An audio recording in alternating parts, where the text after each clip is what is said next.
Assalamualaikum warahmatullahi wabarakatuh. Di pertemuan kali ini kita akan membahas lagi seputar fungsi dari toolbox. Yang akan kita bahas kali ini yaitu fungsi dari freehand, artistic media, rectangle tool, ellipse tool, dan polygon tool. Nah, sekarang kita akan mencoba freehand tool. Di sini untuk freehand tool itu kita bisa membuat garis sesuai dengan gerakan kursor.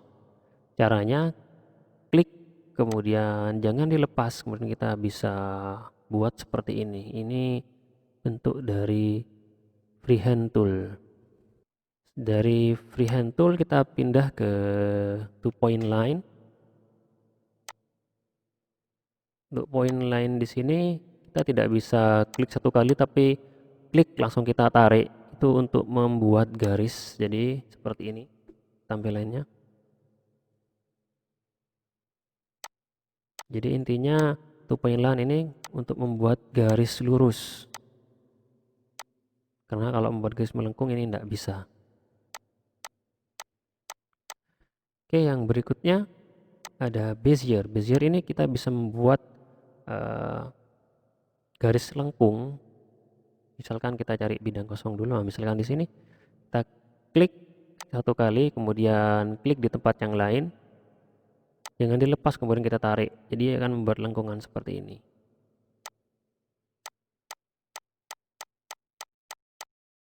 Untuk pen di sini kurang lebih fungsinya mirip-mirip seperti bezier, cuma di pen ini langsung tampil. Kalau di bezier tadi tidak langsung tampil, ini langsung tampil. Jadi ketika kita ingin membuat garis itu langsung tampil bentuk garisnya.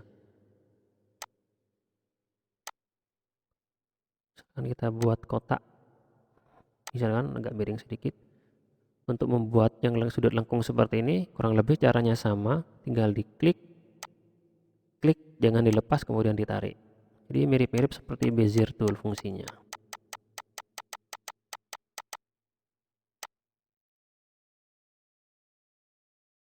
Kemudian ada B-spline di sini. Ini kita bisa langsung membuat garis tanpa sudut. Jadi kalau ingin membuat kotak dengan tool ini kita tidak bisa ya. Jadi ya seperti dia langsung membuat sudut lengkung otomatis seperti ini. Dan kalau kita arahkan di sini dia langsung membentuk nyambung seperti ini. Kemudian ada ya polyline di sini. Dia tidak bisa bikin melengkung. Fungsinya mirip-mirip seperti freehand.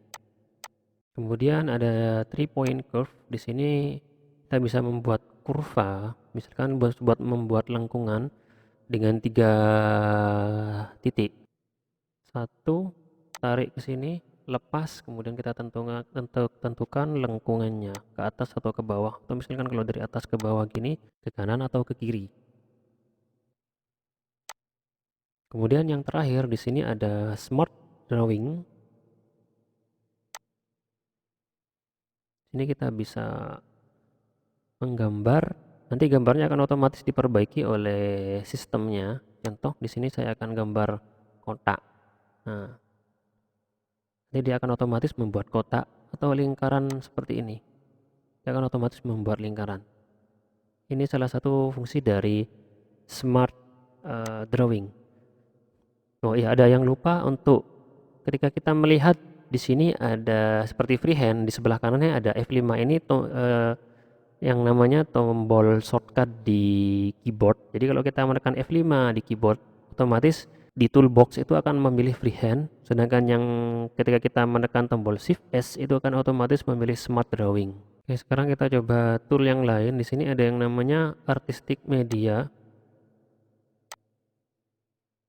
Jadi karena ini tidak kelihatan, kita bisa menampilkannya di Docker. Nah, untuk menampilkan artistic media di Docker, kita bisa cek di Docker sebelah kanan ini ada tanda plus, kemudian kita klik, kemudian cari opsi artistic media, kemudian kita beri tanda centang di sini, Kemudian kita cek sebelah kanan sudah ada menu artistik medianya. Kemudian kita bisa memilih bentuk yang akan kita gunakan di bidang kerja, tinggal kita klik dan kita tarik seperti ini. Untuk model yang lain bisa kita pilih di property bar, di situ ada kaligrafi, ada spray dan yang lainnya. Yang berikutnya rectangle tool, di sini untuk shortcutnya F6. Jadi lupa saya jelaskan yang di awal-awal. Bila kita cek melihat ada tulisan F6, S atau satu abjad saja atau satu huruf, itu artinya tombol shortcut. Misalkan di rectangle tool ini seperti yang di awal-awal tadi, ini fungsinya untuk membuat bentuk kotak atau persegi panjang. Bila kita membuat tombol kotak dengan menggunakan bantuan keyboard,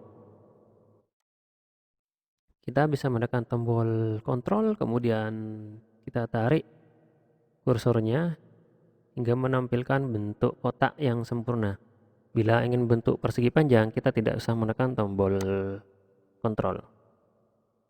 Di rectangle di sini kita bisa menambahkan sudut di tiap sudut di sini bisa kita ubah menjadi lebih melengkung. Kalau kita cek di property bar di sini ada round corner ya di tiap-tiap sudutnya. Kalau kita cek di sini ada 4 yang ada nominalnya, yang ada satuan milimeternya. Ini kebetulan 0 semua. Kalau kita ganti jadi 5 misalkan, kalau gemboknya aktif, otomatis kalau kita mengubah satu, otomatis 4 tempatnya akan berubah semua. Contohnya ini, kalau kita tekan enter, otomatis semuanya akan terisi menjadi 5 satuannya. Dan kalau kita lihat tadi yang di kotaknya bagian sudutnya itu tajam, itu sudah berubah menjadi berbentuk lengkungan.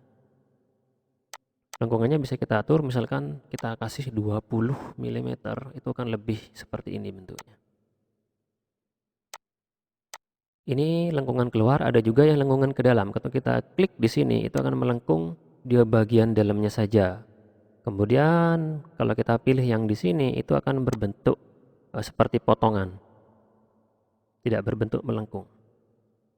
Untuk mengembalikan lagi ke sudut semula, tinggal kita ganti nilai yang 20 ini menjadi 0, kemudian kita enter. Kalau kita ingin mengganti beberapa sudutnya saja, misalkan di sudut kanan atas dan sudut kiri bawah, itu kita nonaktifkan gemboknya, ke logo gembok di sini, nonaktifkan, kita buka dulu. Kemudian di kanan kita isi misalkan 20.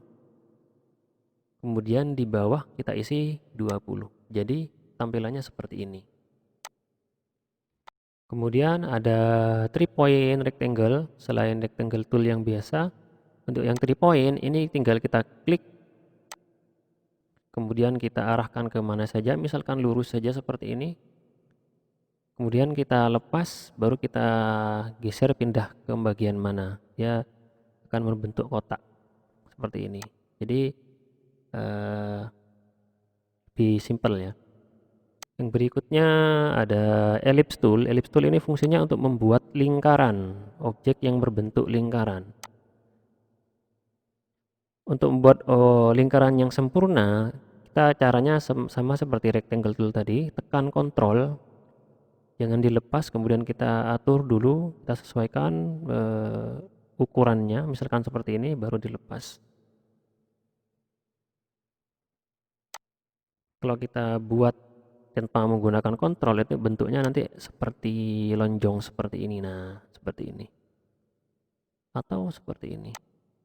Kalau kita lihat di atas, di property bar, ini ada bentuk lingkaran sempurna, kemudian ada bentuk model P, kemudian arc di sini. Kalau kita milih yang di tengah, yang P, itu nanti bentuknya seperti ini. Jadi seperti terpotong.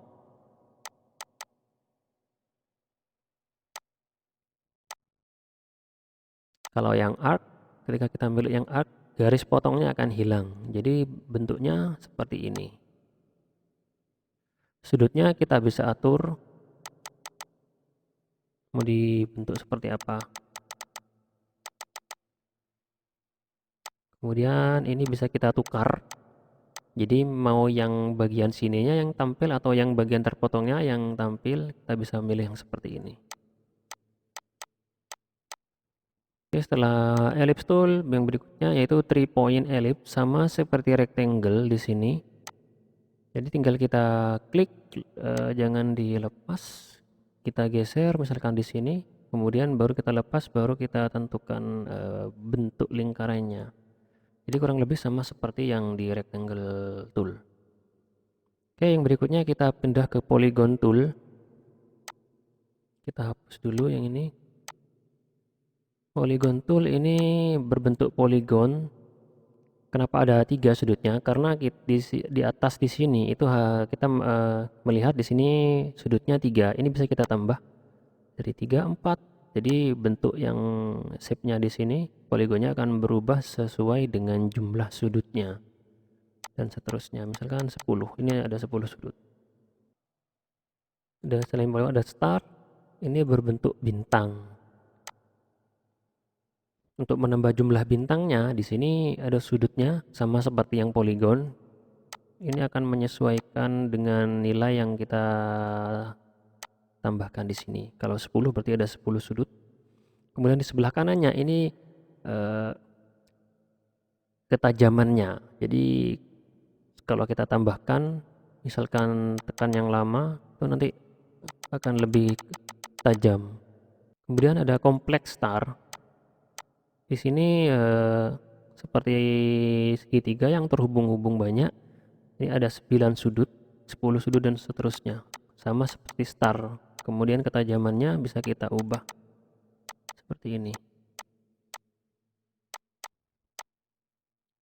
Selain kompleks star ada model tabel. Jadi ini hanya menampilkan tabel saja. Untuk menambahkan tabelnya berapa, untuk baris sama kolomnya bisa kita cek di sini. Misalkan ada 5 baris dan 5 kolom, kita tinggal enter. Nanti hasilnya seperti ini. Jadi ada 5 baris dan 5 kolom. Kemudian ada spiral, ini untuk membuat yang seperti ini. Kemudian ada basic shape. Kita hapus dulu spiralnya. Ada basic shape di sini. Ini untuk menambahkan beberapa shape seperti plus. Seperti ini bentuknya. Untuk merubah bentuk shape-nya itu tinggal kita ganti yang ada di sini. Ada beberapa bentuk shape yang sudah ada, yang sudah dibuat oleh sistemnya. Untuk bentuknya yang di sini bisa kita ubah dengan menggunakan shape tool. Yang di sini.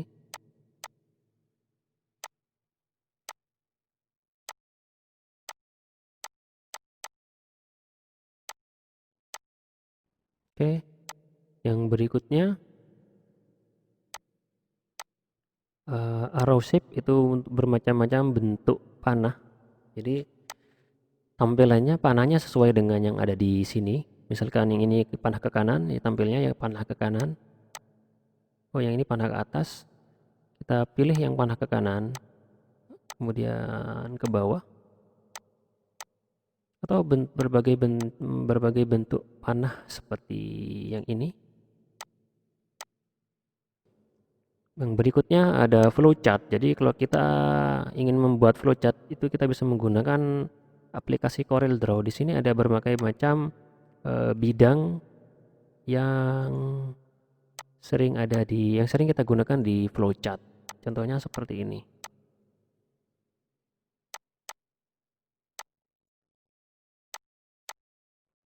Oke. Yang berikutnya banner shape. Di sini kita bisa menambahkan berbagai bentuk seperti pita. Kemudian ada juga seperti ini, seperti kalau di banner misalkan harga murah dan sebagainya, misalkan itu bisa dibuat seperti ini. Jadi yang berhubungan dengan banner. Ini juga bentuk seperti pita.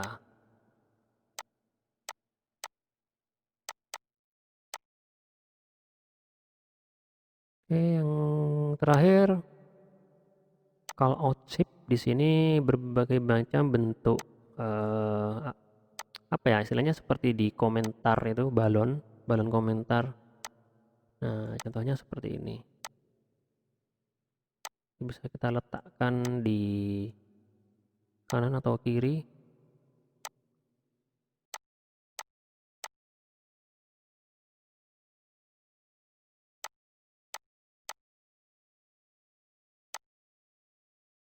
Oke, cukup sampai di sini untuk penjelasan dari fungsi tool yang kedua. Kita akan bertemu lagi di fungsi toolbox yang berikutnya. Assalamualaikum warahmatullahi wabarakatuh.